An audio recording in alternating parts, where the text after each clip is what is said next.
बरसात के मौसम में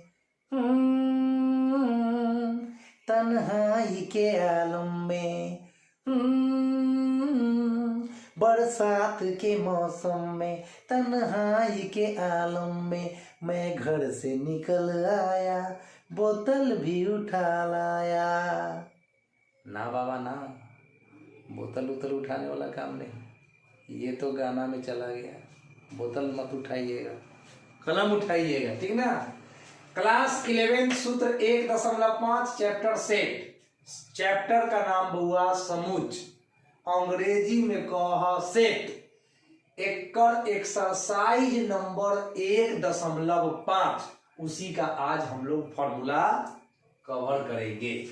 तो लीजिए, पहला है टॉपिक समुच्चय का पूरक। समुच्चय का पूरक, इसको अंग्रेजी में कहेंगे complement of a set. Complement of a set. चलिए, क्या कॉन्सेप्ट है। माना यू है सार्वत्रिक समुच्चय यानी यूनिवर्सल सेट। यूनिवर्सल सेट का कॉन्सेप्ट आपको हम दे चुके हैं और अभी दोबारा देंगे। यूनिवर्सल सेट सबसे बड़ा सेट होता है। एक क्वेश्चन में यूनिवर्सल सेट सबसे बड़ा सेट होता है, उसके अलावा जो भी सेट्स गिवन होता है वह उसी का सबसेट होता है। तो यू सार्वत्रिक समुच्चय है यानी कि सबसे बड़ा सेट है, यूनिवर्सल सेट अंग्रेजी में इसको बोलेंगे। और इसके साथ साथ ए कोई सेट है, ए कोई सेट है ताकि ए सबसेट हो यू का। अगर ए सबसेट है यू का तभी हम समुच्चय के पूरक को डिफाइन कर सकते हैं, नहीं तो कोई उपाय नहीं है। यानी समुच्चय के पूरक को समझने के लिए स्टूडेंट्स आपको दो सेट्स चाहिए। एक तो यूनिवर्सल सेट चाहिए और एक उसके साथ ए सेट, बी सेट, सी सेट, डी सेट, उसके जोड़े में एक सेट कोई ना कोई चाहिए। तो मान लिया कि यू है मेरा सार्वत्रिक समुच्चय, मेरा यूनिवर्सल सेट यानी सबसे बड़ा समुच्चय है यू। ए कोई सेट है, ए उसके अलावे, यू के अलावा ए कोई दूसरा सेट है ताकि ए सबसेट हो यू का।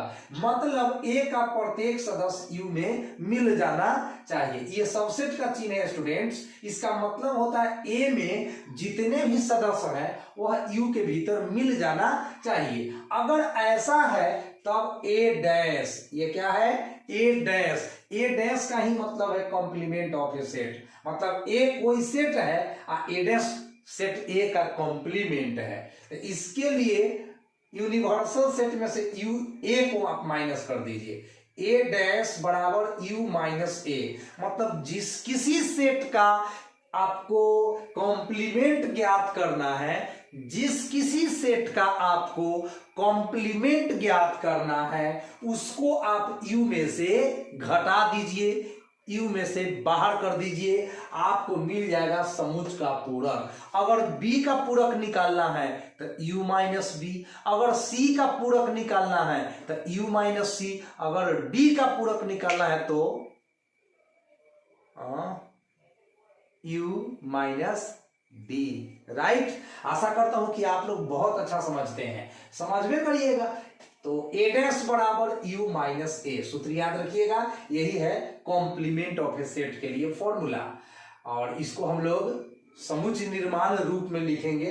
तो कैसे लिखेंगे, A dash equal to X such that X belongs to universal set और X does not belong to set A. मतलब ए डैश में जो भी सदस्य होगा वह यू से बिलोंग करेगा, ए से बिलोंग नहीं करेगा। मतलब ए को तो आपने यू में से घटा दिया, घटा दिया के मतलब हटा दिया, हटा दिया के मतलब छटा दिया, छाट दिया। तो फिर छाट दिया तो उसको कहां से खोजेंगे। तो ए डैश में ए का सदस्य नहीं मिलेगा, बी डैश में बी का सदस्य नहीं मिलेगा, सी डैश में सी का सदस्य नहीं मिलेगा, डी डैश में डी का सदस्य नहीं मिलेगा। अब आ जाइए इसको बाई वेन डायग्राम समझते हैं। समुच्चय का जो पूरक है उसको हम लोग वेन आरेख मतलब चित्र के द्वारा समझते हैं। तो यह जो रेक्टेंगल है आयत, यह है आयत, आयत से हम लोग डिनोट करते हैं यूनिवर्सल सेट को। तो ये यूनिवर्सल सेट हो गया, आयत के भीतर जितना सदस्य है वह यूनिवर्सल सेट का है। अब चूंकि ए कोई ऐसा सेट होता है जो कि सबसेट होता है यू का, तो हमने मान लिया कि ए कोई सेट है इसके भीतर। अब इसका जो भी सदस्य होगा वह यू का सदस्य तो होगा ही होगा, क्योंकि यू तो ये पूरा है ना, यू के भीतर है ये, इसका मतलब ए में जो भी सदस्य है वह यू का सदस्य तो है ही है। तो अब ए डैश अगर हम निकालेंगे तो देख लीजिए, ए डैश का मतलब तो यू माइनस ए, तो यू में से ए को तो घटा दिया, इसीलिए इस ए सेट को हमने पेंट नहीं किया है, क्योंकि ए डैश में जो भी सदस्य होगा वह यू का होगा, ए का नहीं। इसीलिए ये जो पेंट किया गया है वह ए सेट के बाहर पेंट किया गया। इस सर्किल से हम सेट ए को डिनोट किए हैं, एक वृत्त बनाकर समुच्चय ए को निरूपित किए हैं, और एक आयत बनाकर यूनिवर्सल सेट को निरूपित किए हैं, और हम ए डैश का फोटोग्राफ दिखाए हैं। तो ए डैश का एरिया है ये सब ए डैश का एरिया है, ठीक है, ए डैश का एरिया है। चलिए, अब है डी मॉर्गन का नियम, बहुत ही इंपॉर्टेंट रूल्स है। आगे प्रोबेबिलिटी जब पढ़िएगा 12 क्लास में तो ये रूल आपको बहुत ही इस्तेमाल करना पड़ेगा, तो उस ख्याल से अभी तो सेट थ्योरी में इसकी जरूरत है ही है। डी मॉर्गन का नियम, द मॉर्गन्स लॉ, अभी तो सेट थ्योरी में आपको जरूरत है थोड़ा बहुत, लेकिन आगे इसका प्रोबेबिलिटी प्रायिकता के अंतर्गत माने 12 क्लास का जो लास्ट चैप्टर है प्रोबेबिलिटी, उसमें डी मॉर्गन्स लॉ का यूज है। तो इसको आप अच्छे से याद रखिएगा, तो आगे भी आपको काम देने वाला है। तो ए यूनियन बी का complement is equal to A complement intersection B complement. A intersection B का whole dash equal to A dash union B dash. इसको डैश भी बोल सकते हैं और कॉम्प्लीमेंट भी बोल सकते हैं, जो बोलने का मन करे वही बोल देना।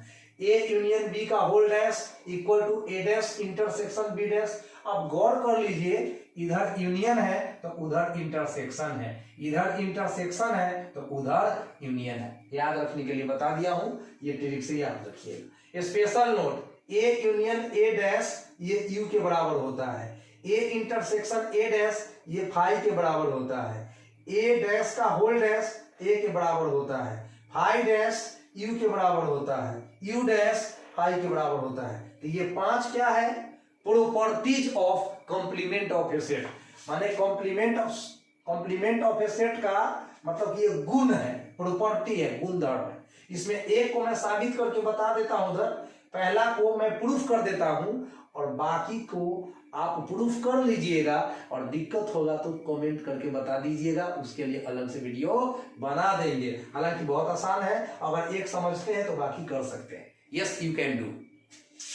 तो चलिए 4 के फर्स्ट का proof, A union A dash बराबर U, A union A dash बराबर यू, ये कैसे होता है जरा इसको हम लोग देखते हैं। ए कोई सेट मान लो ए कॉमा बी, यूनिवर्सल सेट मान लो ए बी सी डी, है ना, ये बड़ा, दोनों में ये बड़ा सेट है ना, तो बस इतना ही। यूनिवर्सल सेट सबसे बड़ा सेट होता है, और ए की विशेषता है कि ए का जो भी सदस्य है वह यू में मिल जाना चाहिए। तो ए मिल गया, बी मिल गया, चलिए ठीक है।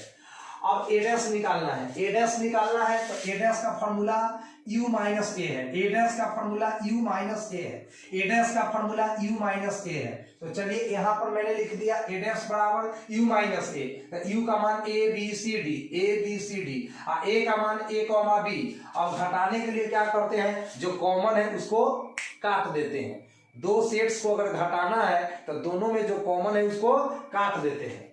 तो चलिए ए कटिंग बी कटिंग, हालांकि काटते नहीं है लेकिन समझाने के लिए काट दिए हैं। चलिए, तो कौन कौन सदस्य बच गया, सी और डी, ये ए डैश आपका निकल गया। अब फॉर्मूला का एलएचएस पार्ट पे आ जाइए।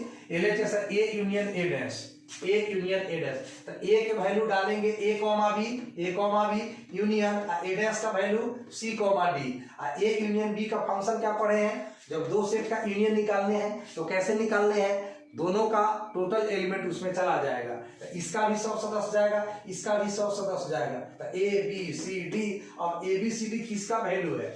ए बी सी डी तो यू का वैल्यू है, तो मैं यहाँ यू लिख दिया। इस तरह से ए यूनियन ए डैश जब आएगा तो किसके बराबर आएगा? यूनिवर्सल सेट के बराबर आएगा। तो उम्मीद करता हूं कि आपको ये पूरा का पूरा सूत्र अच्छे से समझ में आया होगा। तो इसको आप लोग अच्छे से याद कर लें और उसके बाद हम आपको इसका क्वेश्चन वाला वीडियो डालेंगे, तो उसको आप समझिएगा। तो मिलते हैं नेक्स्ट वीडियो में नेक्स्ट डे। तब तक के लिए अच्छे से पढ़ते रहिए, हंसते रहिए।